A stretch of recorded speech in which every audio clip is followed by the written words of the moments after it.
चीन का जासूसी जहाज श्रीलंका के पोर्ट पर पहुंच गया है। यह अहम खबर सामने आ रही है। श्रीलंका के हम्बनटोटा पोर्ट पर पहुंचा चाइनीज स्पाई शिप। चीनी जहाज से भारतीय नौसेना और इसरो की जासूसी का खतरा है। भारत की आपत्ति को श्रीलंका ने नजरअंदाज किया है, जो अपने आप में बड़ी बात है।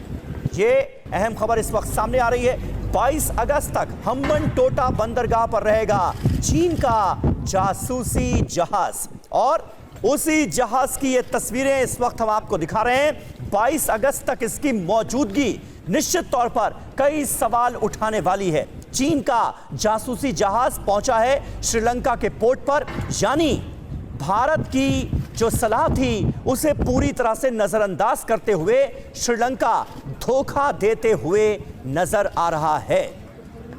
आशीष सिंह हमारे डिफेंस एडिटर इस वक्त हमारे साथ जुड़ चुके हैं। आशीष, ये जो मौजूदगी है ये अपने आप में कितनी चिंताजनक, क्योंकि चीन का जासूस एक तरह से हम्बनटोटा पोर्ट पहुंच गया है और भारत की जो सलाह थी, जो एडवाइस थी, उसे सीधे सीधे नजरअंदाज करता हुआ श्रीलंका नजर आ रहा है।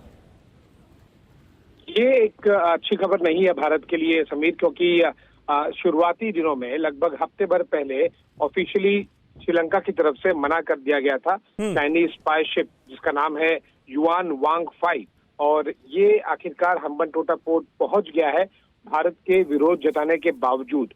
ऐसे समय में जब 24 घंटे भी नहीं हुए हैं, भारत ने श्रीलंका को एक डॉनियर एयरक्राफ्ट जो कि मैरीटाइम सर्विलेंस और रिकॉनेसेंस के लिए इस्तेमाल होता है वो गिफ्ट किया, और इंडियन नेवी के vice chief vice admiral S N Ghormade खुद जाकर वहां पर उन्होंने श्रीलंकन प्रेसिडेंट को रणिल विक्रमसिंघे को ये एयरक्राफ्ट गिफ्ट किया। उसके बावजूद भारत ने कई बार इस पर आपत्ति जताई कि चाइनीज स्पाई शिप युआन वांग 5 के आने से भारत के लिए ये अच्छी बात नहीं होगी, क्योंकि इस पे लगभग 2000 सेलर्स हैं और ये जो शिप है ये जो सैटेलाइट्स है उसे ट्रैक करने में और इंटरकॉन्टिनेंटल मिसाइल्स को ट्रैक करने में बहुत ज्यादा मदद करता है। तो बेसिकली इसका केवल और केवल सिविलियन पर्पस नहीं है, इसका प्राइमरी पर्पस स्ट्रैटेजिक और मिलिट्री है, और इसीलिए भारत को इस शिप के हम्बनटोटा पोर्ट आने से आपत्ति थी, जिसको लेकर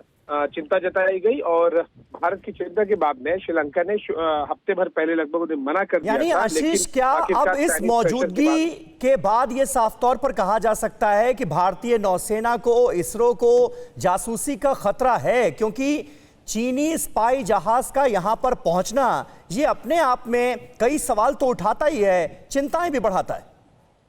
नो डाउट, अगर आप केवल एक एपिसोड के पॉइंट ऑफ व्यू देखें तो ये भी भारत के लिए अच्छी खबर नहीं है, और अगर आप larger vision strategic point of view देखें ये भी भारत के लिए अच्छी बात नहीं है, क्योंकि श्रीलंका इस तरह की आर्थिक परिस्थिति में है जो कि चीन के दबाव में आ सकता है, और इसीलिए एग्जैक्टली जिस बात का डर था वही हुआ, और आखिरकार श्रीलंका चीन की तरफ से दबाव में आ गया है। अब शुरुआत इस तरह से होती है और उसके बाद में कई तरह के और स्टेप लिए जाते हैं।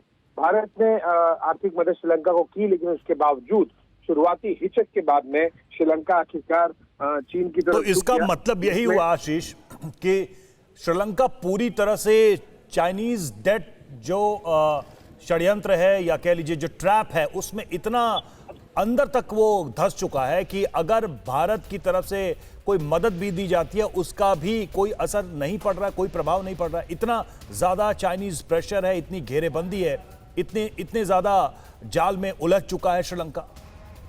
नो डाउट, और ये पिछले कई महीनों से हमें दिखाई दिया, ये कोई आज की एपिसोड नहीं है, ये हमें पिछले कई महीनों से खबरों में दिखाई दिया, ऑन ग्राउंड कवरेज में दिखाई दिया, लेकिन ये पिछले कुछ सालों से होता रहा है लगातार।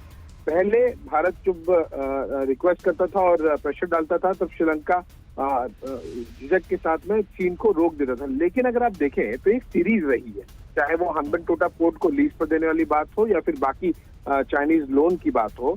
चीनी जिस तरह से पूरी तरह से श्रीलंका के आर्थिक और राजनीतिक पहलुओं को अपने कब्जे में ले चुके हैं, बहुत तो नहीं तो आशीष, इसमें इंडिया की तरफ से प्रोबेबल रिएक्शन क्या हो सकता है?